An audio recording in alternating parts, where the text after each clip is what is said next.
Good morning আন্টিরা, কেমন আছো তোমরা? দেখো সকাল সকাল জন্মাষ্টমীর দিন মা আমাকে কি সুন্দর একটা জামা পরিয়ে রেডি করে দিয়েছে, তাই আমার খুব আনন্দ হচ্ছে, আমার মুডটা খুব ভালো আছে, তাই তো আমি খুব খেলা করছি, খুব হাসি দিচ্ছি। কেমন আছো তোমরা? অনেক দিন পর তো একটা নতুন ব্লগ নিয়ে চলে এসেছি। আজকে হচ্ছে জন্মাষ্টমী, আমিও রেডি হয়ে গেছি, মেয়েকেও রেডি করে দিয়েছি। আর এই যে আমার ঘুতুক সোনা পেছনে দেখো উকি মারছে। তো চলো আজকে প্রচুর কাজ, একটা একটা করে কাজ শুরু করা যাক। প্রথমেই আমি গোপালের জন্য বানাবো হচ্ছে ক্ষীর। ক্ষীর বানাতে সব থেকে বেশি সময় লাগে, সেই জন্য আমি আগেই ক্ষীর মানে দুধটা আর কি জাল দিতে দিয়ে দিচ্ছি। আর আপাতত আমি গোপালকে পিঁড়িতে বসিয়ে দিয়ে মাখন আর মিজরি দিয়েছি, নিবেদন করেছি সকালবেলায়। তারপর ওখানে আস্তে আস্তে ভোগের সমস্ত প্রিপারেশন করছি, তারপরে পুজো শুরু করবো। আর কিন্তু হাঁ করে দেখছে, ভাবছে আজকে বাড়িতে কি হচ্ছে। আর মেয়েও একটু ঘুমিয়ে গেছে, তবে কিন্তু জন্মাষ্টমীর দিন আমার মেয়ে প্রচণ্ড কেঁদেছে। এত কেঁদেছে, কেন কেঁদেছে জানি না, কোনো দিন অতটা কাঁদে না, কিন্তু যাই হোক। তো লুচি করব, পুরোটাই ঘিয়ে করার চেষ্টা করেছি, শুধু অল্প পরিমাণে ছিল বলেই সম্ভব হয়েছে। তো আটা মেখে নিচ্ছি, আটারই লুচি করব। তো আটাটা মেখে নিচ্ছি ভালো করে।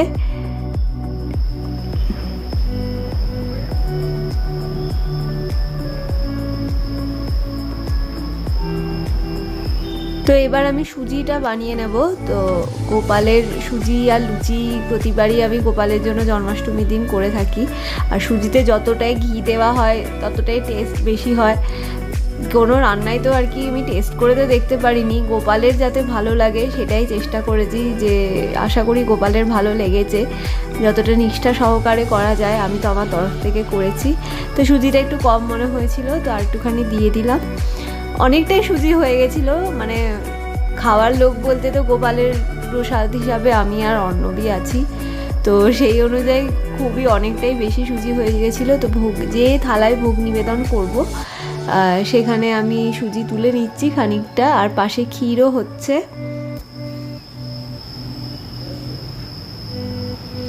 এই যে আমার ক্ষীর হয়ে গেছে, এটা মোটামুটি 500 ml দুধ জমে এতটা হয়েছে, তো বেশ যথেষ্টই অনেকটাই ঘন হয়েছিল। তো আমি একটু ওপর থেকে কাজু ছড়িয়ে দিচ্ছি। আর মাঝখানে আমার মেয়ে উঠে গেছে, তাকে তার খিদেও পেয়ে গেছিলো, তো তাকে খাইয়ে তার ঢেকুর তুলিয়ে তাকে বেশ কাঁদছিল, তোমাদের যেমন বললাম জন্মাষ্টমীর দিন খুবই কাঁদছিল, তো তাকে একটু শান্ত করা হলো। বাড়িতে বোধহয় একটুখানি সবাই আর কি ব্যস্ত, আমি দৌড়াদৌড়ি করছি, অর্ণবও একটু দৌড়াদৌড়ি করছে, হয়তো সেটা বুঝতে পেরে একটুখানি কেঁদে ফেলেছে, ভাবছে কি হচ্ছে আজকে বাড়িতে, আজকে কেন পরিবেশটা শান্ত নয়।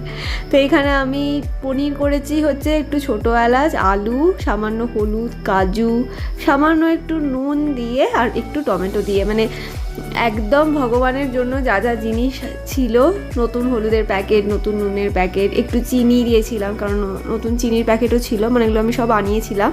আর এই পনিরও আমি ঘিতেই করেছিলাম, কারণ আমি আর আলাদা করে কোনো তেল আনাইনি, ঘিয়েরই একটা শিশি আনিয়ে নিয়েছিলাম, যেটা দিয়ে আমি লুচি বলো, সুজি, পনির সমস্ত কিছু করে নিয়েছিলাম।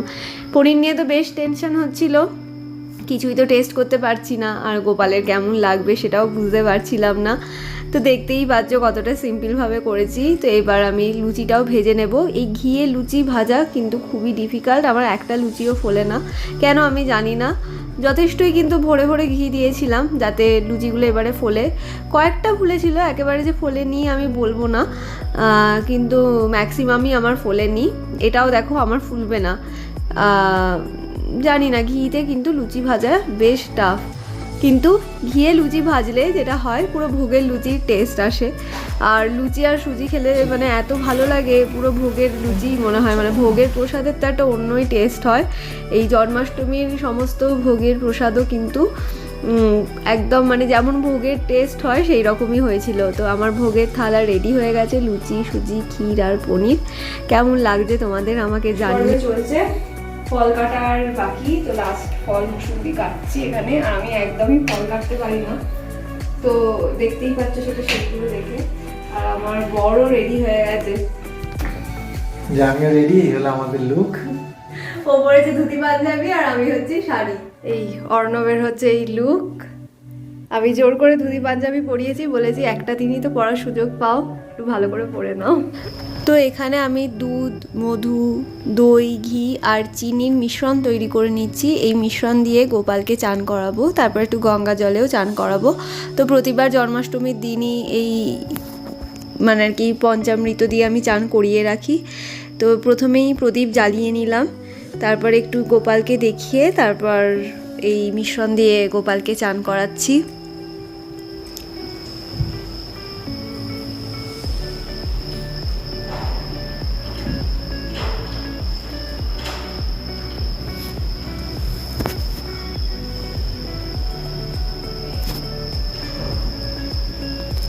তো গোপালের জন্য এই নতুন জামাটা আমি বিগ বাস্কেট থেকে পেয়েছি, খুবই সারপ্রাইজিং আমার কাছে।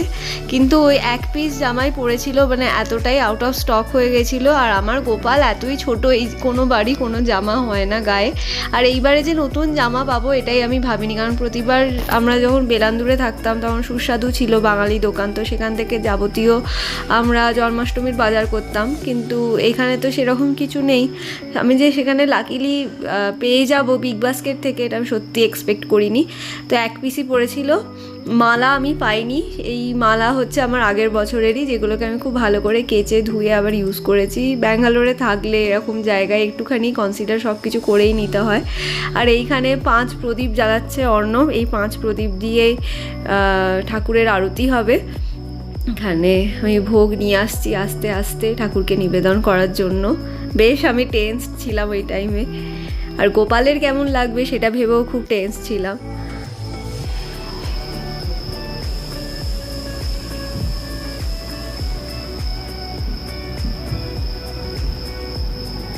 তো পুজোর সমস্ত সরঞ্জাম তো রেডি হয়ে গেছে। খুবই সিম্পলভাবে এবারের পুজো করেছি। সন্ধেবেলায় যদিও জন্মাষ্টমীর পুজো হয়, কিন্তু আমরা সন্ধেবেলা পর্যন্ত ওয়েট করতে পারিনি, কারণ আমাদের ছোট বাচ্চা আছে, সে সন্ধেবেলায় যথেষ্ট ক্র্যাঙ্কি হয়ে যায়। সেই জন্য আমরা দুপুরের মধ্যেই সমস্ত কিছু করে নিয়েছিলাম।